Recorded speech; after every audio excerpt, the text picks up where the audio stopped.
Let's learn to master locating notes across the fretboard using just two easy shapes.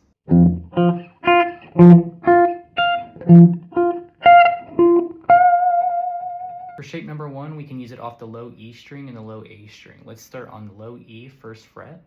We can take our F note here and move it down 2 strings and over 2 frets to quickly find our first and easy shape.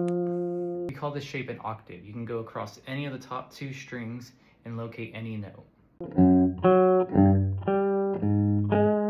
For our second shape, we're going to use it off the D string and the G string. It's the same exact pattern, but we're just going to move up our higher string 1 more fret. Starting from the bottom of shape 1, make the same pattern as before. You'll notice that it doesn't work. We have to take that top string and move it up 1 more fret to actually build our octave, so it's over 3 frets instead of 2. Finally, if we put it all together, we can quickly locate the notes like this.